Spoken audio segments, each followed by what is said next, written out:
Halo, ketemu lagi di Beyond the Game because football is more than a game.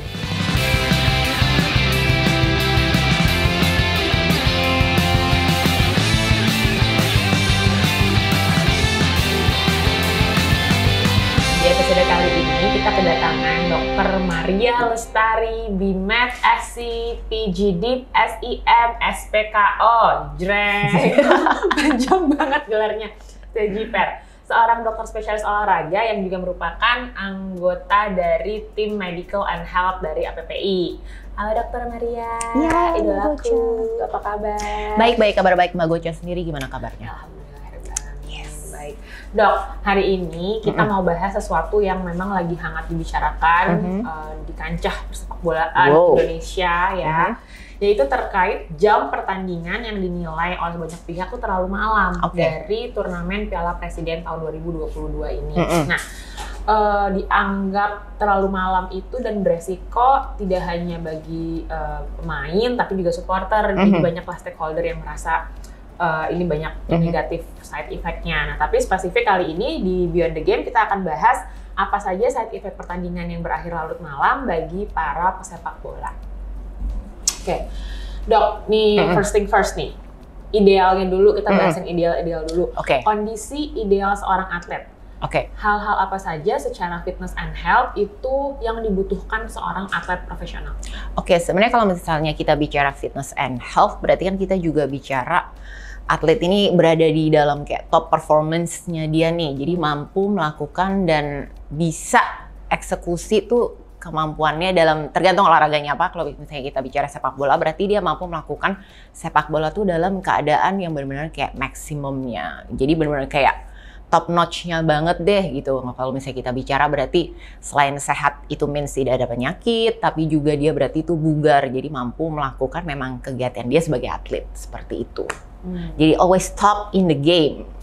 Jadi harus always peak performance ya. Yes. Karena saingannya juga banyak ya Dok. Betul sekali. Begitu mereka low sedikit nanti datang. Betul, tiba-tiba ancaman-ancaman. Ya, cadangan, betul. Ya, kok lagi. aku udah nggak jadi yang kayak kemarin sih. Gitu. Itu udah efeknya lagi tuh. Betul. Mental lagi panjang tuh. Lalu apa saja secara medis Dok yang menyebabkan performa tadi bisa turun dan bisa naik? Sebenarnya ada banyak faktor. Cuma mungkin kita akan bicara sebenarnya faktornya itu adalah basic tapi penting. Nah, yang pertama itu adalah bagaimana sih tidurnya. Nah, tidur kita juga bicara bukan hanya kuantitas nih jumlah jamnya, tapi kualitas tidurnya. Jadi itu maksudnya kayak mungkin tidur 8 jam nih as a normal person, tapi apakah dalam 8 jam itu kebangun-bangun nggak? Jadi kita bicara, kalau tidur kita bicara kualitas dan kuantitasnya juga. Kualitas tidur yang baik itu seperti apa? Yang nggak bangun-bangun? Betul, kayak deep sleep banget, yang kayak benar-benar straight langsung tidur tuh seperti itu. Gonjang-ganjing di luar tetap tidur. Wow, benar sekali. Ya? Benar itu yang bagus justru. Sebenarnya yang bagus sih begitu. Yang kedua. Sorry. Lanjut Dok. Nutrisi. Banyak ternyata memang. Nutrisinya gimana nih? Jadi kayak misalnya kalau kita mau bicara performance, mau bicara kayak top ini game, berarti kan harus ada kayak bensinnya nih. Asupannya gimana sih? Apakah nutrition itu mencukupi atau nutrition itu malah kurang? Nah, kalau misalnya kita bicara nih nutrition itu mencukupi, kan kita juga bicara kayak karbohidrat, protein, dan good fat gitu. Cuma kan yang dibutuhkan tiap orang kan akan berbeda nih. Jadi kita harus tahu juga sebenarnya nutrition itu benar-benar sesuai dan spesifik untuk orang tersebut. Jadi bukan sekedar 4 sehat 5 sempurna ya. Betul. Beyond that. Betul sekali. Karena kalau kelebihan nutrisi jadinya mungkin malah jadi gendut, kurang nutrisi malah jadinya recovery kan nggak bagus. Jadi benar-benar harus sesuai dan spesifik. That's why ya di klub olahraga itu dibutuhkan juga gizi. Ya, dokter harus ada nutrisionis juga betul sekali. Jadi kebutuhan setiap pemain tuh tailored ya, yes, berbeda-beda tergantung dia punya weight, betul. dia punya dan juga tergantung juga dari posisi dia kayak gimana kan, posisi bermain dia. Nih dari kondisi yang ideal Mas orangnya, sepak bolanya, sekarang kita bergeser ke kondisi ideal pekerjaan mereka, yaitu pertandingan sepak bolanya. Based on research yang sudah pasti dokter lakukan selama ini, sebaiknya dimulai dan berakhir jam berapa sih Dok yang bagus bagi tubuh atlet? Pertandingan itu diselenggarakan dan berakhirnya. Sebenarnya kalau kita membicarakan hal itu kan benar-benar kayak banyak faktor ya. Kalau misalnya mungkin even kayak di luar negeri ataupun di sini mungkin mirip dengan kayak faktornya broadcasternya, terus ke rules dari liga itu sendiri kayak gimana, and then kalau misalnya dari luar negeri tuh kalau misalnya piala UFA or even Liga Perancis itu tuh banyak start juga sebenarnya kayak di cukup larut malam ya, sekitar jam 9 atau 21.45 waktu Indonesia Barat. Nah, cuma dengan hal kita mau bicara ideal tidak ideal kan sebenarnya kalau mau idealnya kayak maunya sih pengennya sih nggak malam-malam sebenarnya kan begitu, karena kan akan menyangkut banyak hal nanti nih ke belakangnya. Cuma kalau misalnya kita bicara kalau kita bicara jam waktu malam kan again banyak pihak yang akan terlibatkan. Betul. Dan Piala Presiden kemarin kan sudah terjadwal dan nggak akan mungkin bisa diubah nih kayak jamnya, oh ya udah ternyata sudah jam segitu nih, misalnya jam 21.45 atau jam 9 itu. Nah, gimana sih sebenarnya caranya kita tenaga kesehatan ini ataupun event pemainnya ataupun coachnya itu tuh membantu para pemain itu untuk recovery, untuk relaksasi, untuk mendapatkan memang jam tidur yang cukup. Jadi memang harus pinter-pinternya juga nih internal di dalam klubnya tuh seperti apa untuk membantu si pemain itu sih sebenarnya. Oke, let's say kita ambil satu contoh, big match di Piala Presiden itu most likely mulainya 20.30 WIB, ya. 20.30 WIB ya kick off, water break, babak pertama selesai, break, babak kedua, water break, belum lagi ada penambahan waktu. Karena kadang-kadang penambahan waktu di Piala Presiden juga agak sensasional ya. Ada yang kemarin sempat di atas 10 menit ya, yang saya sempat bilang tuh, iya nih gue beres sholat masih selesai, masih ada gitu, karena 10 menit lebih. Nah, berarti kan mau berakhirnya paling cepat setengah 11. Itu normal ya, tanpa ada perpanjangan waktu, tanpa ada penalti, tanpa ada drama-drama mati lampu dan lain-lain gitu. Resikonya tuh apa saja sih dok kalau pemain itu beres setengah 11, proses keluar stadion lagi, proses sampai hotel, pasti kan nggak langsung tidur, makan dulu. Nah itu kan tidurnya berarti udah pas berkurang lagi, tengah malam gitu kan. Resikonya apa gitu dok? Nah, karena habis pressure kan tuh, habis keluar energi. Nah, kita kan juga harus mengingat tuh kayak kemarin kan Piala Presiden di Samarinda nih, berarti kan extra 1 hour lagi kan sebenarnya. Nah, Wita ya Samarinda tuh. Ya kan? Jadi kan kita harus mengikuti jam sana nih, berarti kan mereka jam setengah 10 kan berarti kan sebenarnya kalau ya kan baru mulai. Karena kan mereka kan kebiasaan pasti di Pulau Jawa semua nih, maksudnya nggak ada yang kayak tinggal di sana kan. Mereka kan travel berarti harus adjusting time-nya lagi. Nah selesai berarti kan anggaplah setengah 12. Nah sebenarnya banyak isunya tuh kayak risiko yang bisa terjadi itu sebenarnya paling mudah dan gampang dan paling akan terjadi adalah memang performance yang akan turun. Untuk next game-nya? Next game-nya sih. Nah, itu sebenarnya bagaimana cara recovery yang benar dan tepat itu tuh harus dijalankan di situ. Cuma kan akan banyak faktornya seperti yang tadi Mbak Gocha bilang. Habis selesai game, apakah ada perpanjangan waktu, terus belum lagi yang kayak ada interview, terus kemudian pasca pertandingan banyak yang kayak mungkin ada yang cedera, harus yang kayak recovery dulu di situ, and then yang kayak ngobrol-ngobrol. Dan adrenalin kan masih tinggi. Betul. Kan susah ya kalau adrenalin tinggi tiba-tiba, ayo tidur gitu kan juga. Apalagi kalau panas kan. Betul. Nah, humidity itu juga pengaruh sekali sih memang. Panas tuh as in panas conditionnya dan panas hatinya. Betul. Takutnya kan kalau big match lagi memang yang supporternya ada yang ngebu gitu kan gimana ya? Mental health juga kan. Ya, betul. Kan. Dan kita juga akan bicara kayak itu kan efeknya kita bicara jadi utang tidur sih sebenarnya, karena dengan kekurangan tidur gitu kan kita bilang kalau misalnya yang big match itu kan mainnya jam-jam segitu terus nih, terus kayak waktu dalam seminggu tuh mainnya 2 kali biasanya kan, dan waktu tidurnya kan mau nggak mau kayak sengaja dikurangi. Nah itu kan itu akan menyebabkan tuh performance menjadi turun memang. Nah performance dengan turun kan means recovery-nya pasti kurang. Betul. Recovery kurang, kita bicara lagi nutrisi dan faktor risiko yang akan terjadi seperti misalnya injury atau cedera, itu akan bisa banget terjadi. Pengaruh ya dok, kurang tidur sama cedera di lapangan? Sangat. Karena kan kalau dengan kurang tidur, maksudnya kita as a regular people, kalau misalnya kita kurang tidur aja tuh kayaknya aduh kok nggak fokus ya. Kurang makan dikit juga aduh kayaknya lemes, apalagi seorang atlet nih. Iya kan? Seorang atlet yang harus memang dituntut everyday life-nya harus top in the game gitu ya. Makan lemes tuh aku sih dok. Aku juga, aku lapar. Stop. Oke, lanjut, fokus. Ya dok. Nah, terus makanya sebenarnya kalau kita lihat kemarin, listnya cukup lumayan banyak yang cedera juga kan di Piala Presiden kemarin. Oke. Tapi worst scenario, hal terburuk apa yang bisa terjadi yang diakibatkan oleh waktu istirahat yang kurang tersebut? Oke. sebenarnya paling mungkin kalau worst case-nya adalah memang akhirnya pemain menjadi cedera gitu. Karena kan kita melihat listnya kemarin lumayan banyak pas Piala Presiden banyak pemain yang cedera gitu kan. Nah, cedera itu kan kita bicara juga menjadi ketidakuntungan untuk si pemain, ketidakuntungan untuk klub juga, dan ketidakuntungan untuk para supporter juga. Nggak menyaksikan idola mereka, pemain favorit mereka, Terus ya dengan itu juga apa ya, sebenarnya menjadi isu itu adalah kalau ketika pemain cedera and then mereka berapa lama tuh harus stop kan. Kayak stop misalnya kayak mungkin kalau misalnya cederanya parah kan bisa kayak 6 atau 9 bulan. Padahal sebenarnya ini adalah kontraknya cuma setahun. Nah, maksudnya kan gitu. Nah, terus ditambah lagi ini sebenarnya kan adalah pertandingan pramusim. The real one belum mulai. Iseng berhadiah juga sih sebenarnya, maksudnya pemanasan lah yang namanya pramusim itu kan buat warming up ya, warming up the heat. Betul, the real one kan baru akan mulai nih. Nah, sebenarnya kan justru kasihan juga para pemainnya jadi harus skip yang the real game-nya itu kan gitu, karena mereka harus mengobati kondisi mereka seperti itu. Balik lagi ke tadi pernyataan Dr. Maria yang dirugikan secara langsung mungkin pemain, setelah itu klub yang pasti akan rugi. Ngaruh nggak sih dok dengan kita ngeliat banyak nih klub-klub besar yang pulang duluan yang di Piala Presiden? Notabene klub-klub besar berarti big match ya, big match mereka akan melangsungkan pertandingan yang di 20-30 tadi.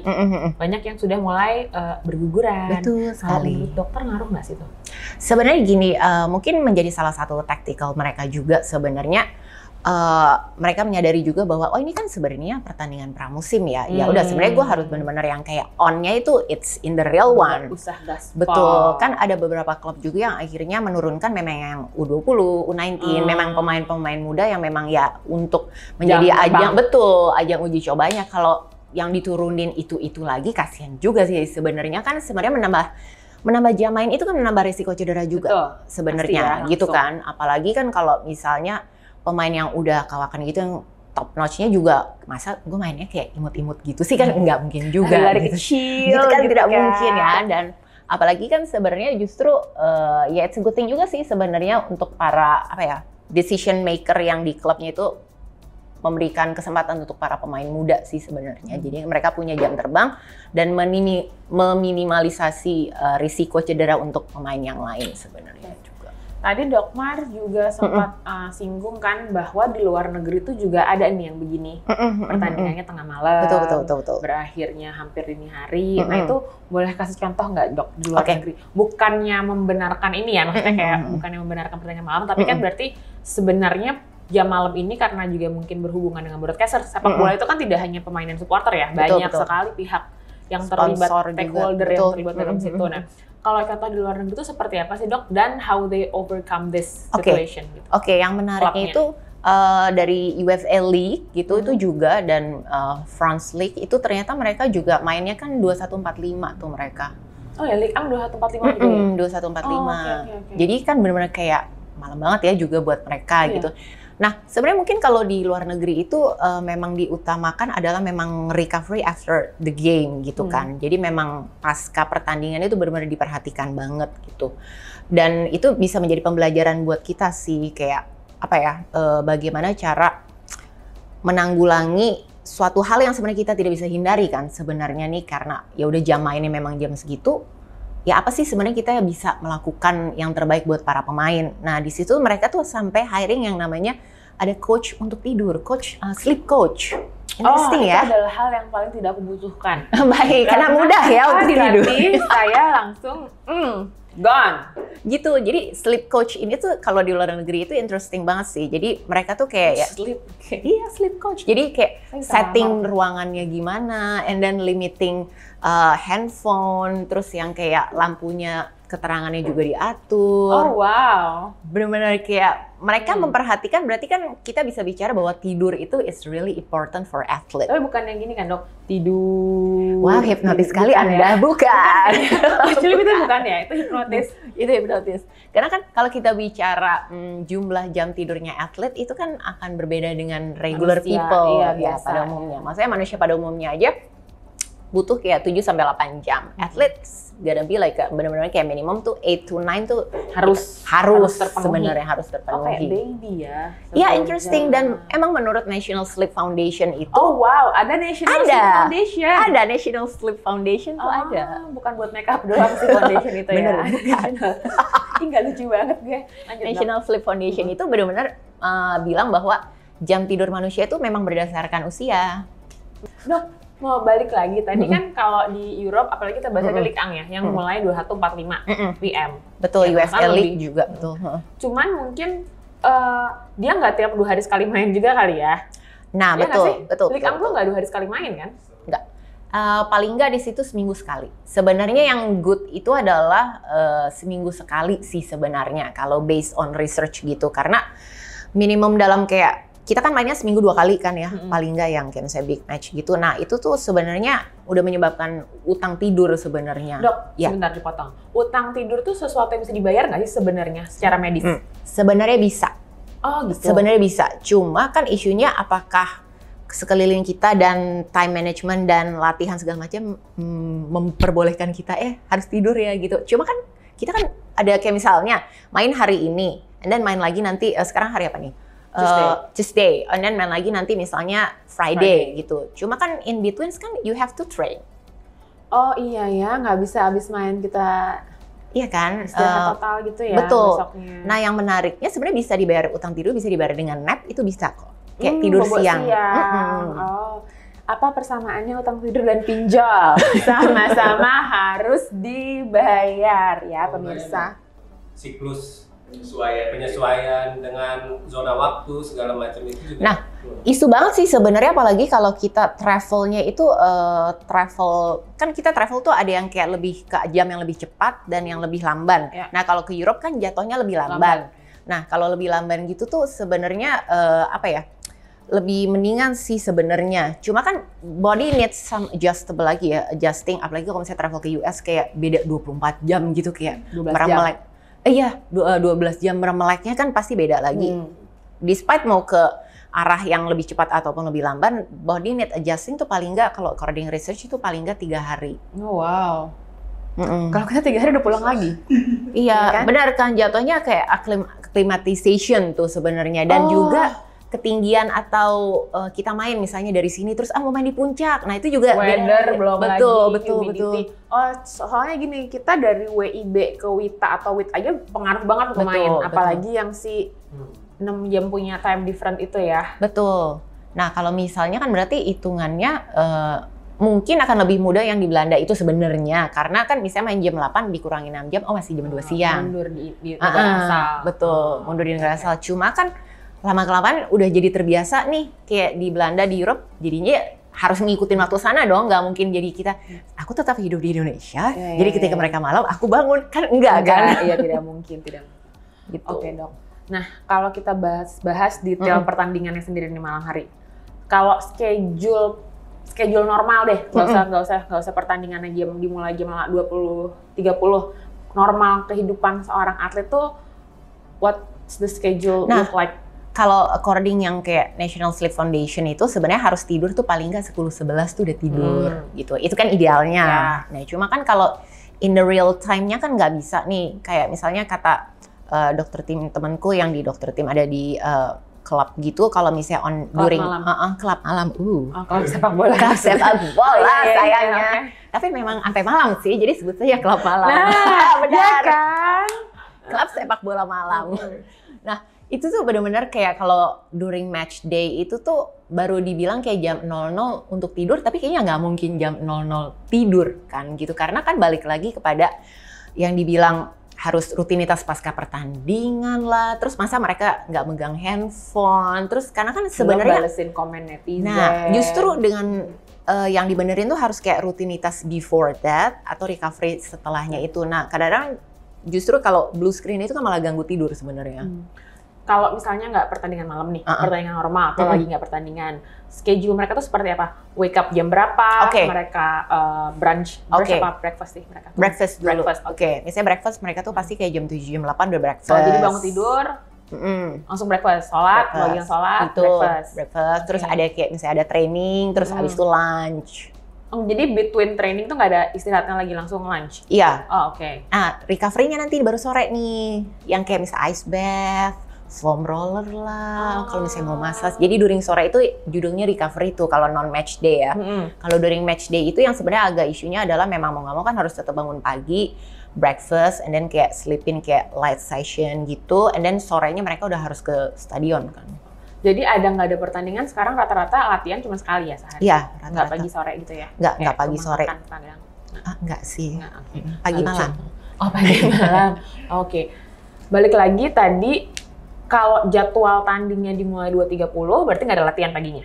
Enggak. Jadi kalau misalnya yang jadwal pagi, dimulai itu kayak very light. Tapi juga nggak yang kayak ringan? Ringan. Betul, biasanya kayak stretching, only yang Yoga. kayak Ada yoga nggak sih atlet? mereka tidak bisa yoga biasanya para pria itu kan agak susah, kurang fleksibel, Nggak elastis ya? tidak elastis, betul. Iya, oke. Mungkin foam roller.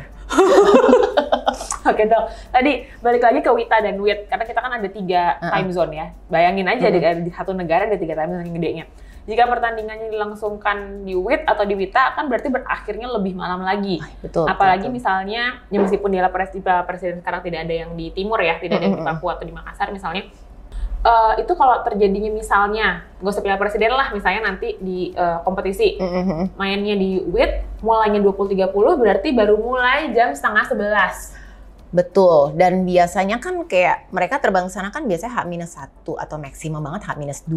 H-1 repot sih dok, nyampe. Nah makanya kan paling, nah itu kan 7 sebenarnya jam, berapa jam sih ke Papua? kayak jam travelnya itu kan juga akan berpengaruh banget ya. Mereka terbang ke sana apakah dengan direct flight atau pakai ada nunggu dulu ganti flight, itu kan juga berpengaruh banget kan sebenarnya. Belum delay, belum bad weather, ya Allah. Ngaruh nggak sih ini yang banyak menyebabkan? Banyak ya, nggak selalu. Banyak menyebabkan kalau tim dari WIB main di WIT itu suka pulang dengan hasil yang kurang menyenangkan. Ini terkait jam ya, jangan dikaitkan lagi dengan yang lain. Saya cuma bahas masalah jam pertandingan malam ini.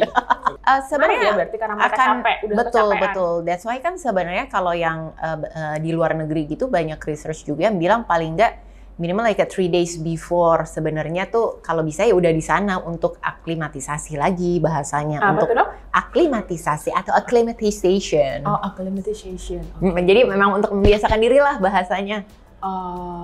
Karena kan adaptasi. Betul, adaptasi. Jadi kan memang akan different weather and then different time zone and then kayak humidity-nya, and then apakah di sana hujan atau enggak, berpengaruh banget. Terus altitude-nya juga, ketinggian, itu berpengaruh sekali. Oke.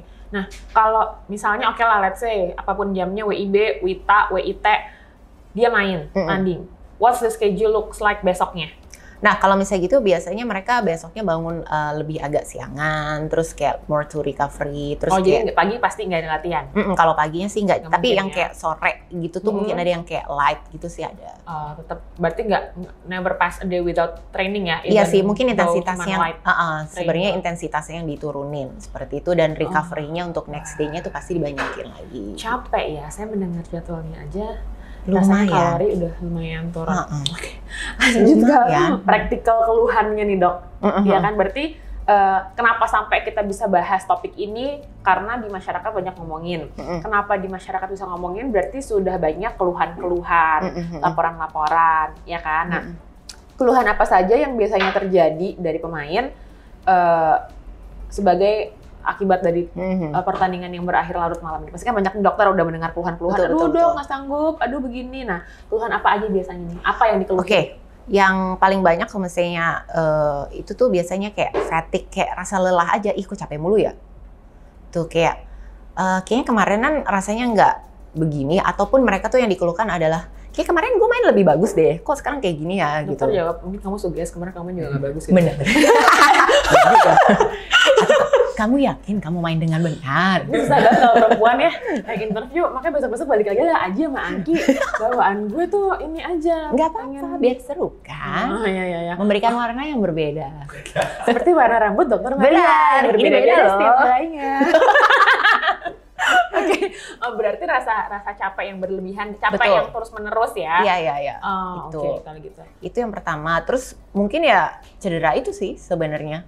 Yang menghantui. Oh, makanya tadi dokter bilang list cederanya banyak banget yang dikantongin gitu. Betul. Mulai dari yang ringan sampai yang tidak ringan. Betul sekali, betul. Oke. Bocoran dong dok, Ya. laporan ke APPI secara direct banyak nggak sih dari pemain? Kita nggak sebut nama, kita nggak sebut tim. Hey! Banyak sebenarnya. Ya. Gitu. Kayak banyak komplain lah dari pemainnya. dari pemain, betul. Inisial nggak boleh?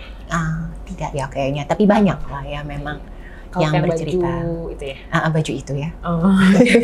Oh berarti banyak ya, that's why ya kita sampai bring up this issue to this discussion ya, karena memang seperti itu kita membahas lah kenapa sampai keluhan-keluhan terjadi, berarti emang banyak ya. Bener ya, kita nggak ngarang-ngarang, kita nggak cuma sekedar bikin press release dan gerakan segala macem, karena memang kita bikin semua itu based on report dari our fellow, dari teman-teman sepak bola profesional Indonesia. Oke, Dok, Dr. Maria sebagai seorang ahli di bidangnya ya, SPKO, saran apa yang dokter bisa berikan untuk dapat meringankan keluhan-keluhan dari pemain tersebut? Yang praktikal aja gitu, jangan yang praktikal ya. Yang short. Oke. Short apa namanya? Kalau menurutku sih perhatiin recovery sih mungkin udah itu yang paling penting sih. Basic recovery adalah tidur dan nutrisi. Udah. Dua itu yang benar-benar yang kayak benar-benar basicnya banget. Karena kayak misalnya tidur itu kan kita bicara mungkin yang tadi ada utang tidur. Jadi kalau misalnya bisa daripada misalnya kita handphonean atau apa-apa mendingan nap aja gitu kan.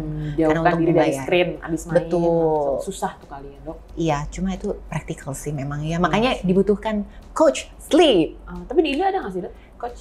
Ada coach, dok. Sleep coach ya? Iya. Sleep coach ya? Aku belum pernah tahu sih. Cuma itu makanya sebenarnya adalah mungkin suatu hal yang kayak dibutuhkan juga ya ternyata. Itu ada license-nya juga kali ya? Ada. Bisa jadi sleep, tuh. Harus bisa tidur 24 jam kayaknya. Buka lapangan kerja juga tuh jadi sleep coach ya kan? Oke. Itu sih. Yang paling very basic itu kayaknya memang jam tidur dan memang nutrisi sih. Itu yang harus dipenuhi. Jam tidur dan nutrisi. Oke. We are reaching to the end of this discussion. Berarti kalau boleh aku tarik kesimpulan, sebenarnya memang betul ya, sudah banyak laporan yang diterima terkait dengan jam pertandingan yang usai terlalu malam di turnamen ini, sehingga memang sampai kemarin dokter melakukan research ya, deep research mengenai kekurangan, kurangnya waktu istirahat yang dapat menyebabkan resiko-resiko yang tinggi bagi pemain. Salah satunya adalah cedera. Betul. Dan performa yang turun. Dan seringkali merasakan kelelahan yang tidak henti, kayak ngapa-ngapain dikit-dikit capek. Tapi kalau itu aku juga sih dok, nggak usah atlet, dikit-dikit ya aku capek, baru mungkin surat 1 capek. Capek ya, mungkin kamu kurang makan. Nggak mungkin. Oke. Dan kalau saran dari Dr. Maria sendiri, kalau memang pertandingan malam tidak terhindarkan karena memang schedule sudah set, apalagi ini melibatkan banyak orang. Kalau untuk saran jangka pendeknya memang harus dibayar dengan nutrisi dan nap yang cukup, utang tidur yang cukup. Oke, jadi highlight ya guys, teman-teman semuanya, utang tidur itu ternyata bisa dibayar asal tepat. Betul. Bukan berarti kurang tidur 3 jam, besoknya tiba-tiba tidurnya jadi 16 jam. Kebanyakan tidur juga nggak baik kan ya sebenarnya? Tidak. Jadi kan tidak produktif ya sebenarnya. Males ya. Jadi males ya. Oke dok, satu pertanyaan lagi nih, yang juga bisa jadi mudah-mudahan bisa jadi solusi ya jangka panjang, karena kan kita berharapnya kan nggak begini terus, itu tidak hanya mementingkan kepentingan salah satu pihak aja, tapi juga bisa win-win lah. Broadcasternya senang, penyelenggaranya senang, pemainnya senang, meskipun itu adalah kondisi yang mungkin tidak mudah dicapai. Tapi kalau dokter sendiri ada solusi nggak? Ada suggestion nggak yang jangka panjangnya seperti apa sih yang bisa dirembukan bersama? Oke. Nah, sebenarnya mungkin yang pertama adalah kita harus bicara data dulu sih. Jadi tuh as in kayak kita kan udah dengar banyak komplainan gitu kan, banyak yang kayak terlalu malam nih gitu kan dari banyak pemain. Nah, kenapa enggak kalau misalnya mungkin dalam kayak suatu kompetisi yang memang mainnya jamnya malam, kita membuat suatu survei kepada kayak misalnya pada para atlet itu sendiri, kayak jam tidurnya ternyata memang dari jam berapa sampai jam berapa sih mereka tidur. Terus kita bisa benar-benar kayak membuat suatu research, kerjasama mungkin dengan PSSI, kerjasama dengan PT LIB, siapapun itu, dan benar-benar jadi kita bisa nggak hanya bicara nih, tapi kita based on science, betul ada datanya secara research, kita present bahwa ternyata memang benar loh para atlet kita ini memang kurang tidur, dan kurang tidur itu kan bisa menyebabkan banyak hal gitu seperti itu. Karena kita nggak punya data awalnya nih, kita hanya punya suara-suara saja kan sebenarnya. Kayak database on research itu tuh kayak mana gitu. Kita juga APPI pasti pengen banget deh kita punya data itu untuk kayak menghelp, bisa buat menolong para pemain, dan bukan hanya pemain sih, tapi klub juga dan semua supporter juga. Dan jadi sebenarnya what is the real issue yang terjadi based on data. Jadi sebenarnya dibutuhkan suatu kolaborasi antara berbagai stakeholder untuk bisa overcome masalah ini ya, karena takutnya sekarang dianggap ringan, nanti tiba-tiba atletnya baru merasakan efeknya jangka panjang kan kasihan juga, apalagi umur seorang atlet kan umur kerjanya kan tidak sepanjang mungkin profesi-profesi lainnya ya, seperti itu. Oke. Jadi mudah-mudahan obrolan ini nantinya bisa menjadi suatu jalan supaya kita bisa berkolaborasi dengan banyak pihak, seperti tadi melakukan research dan lain-lain, duduk bersama untuk membahas bagaimana untuk mendapatkan kondisi yang ideal buat semua stakeholdernya, bukan hanya pemain bolanya, tapi juga broadcasternya, supporternya, dan semuanya. Ya. Karena kita bicara the future of our game itu nggak akan ada kalau tanpa pemain sih. Betul, apalagi di turnamen kompetisi ini kan muaranya akan nanti ke timnas kan. Betul. Untuk membentuk individu-individu yang oke untuk berlaga di timnas, sehingga timnas kita bisa menuju puncak. Thank you, Dr. Maria. Sama-sama. Untuk ngobrol-ngobrolnya hari ini di Beyond the Game. Demikian Beyond the Game episode kali ini yang membahas mengenai efek dari jam pertandingan bagi para pesepak bola. Jangan lupa komen and subscribe channel APPI untuk update tentang pesepak bola khususnya di Indonesia. Saya Gocha Michelle dan Dr. Maria.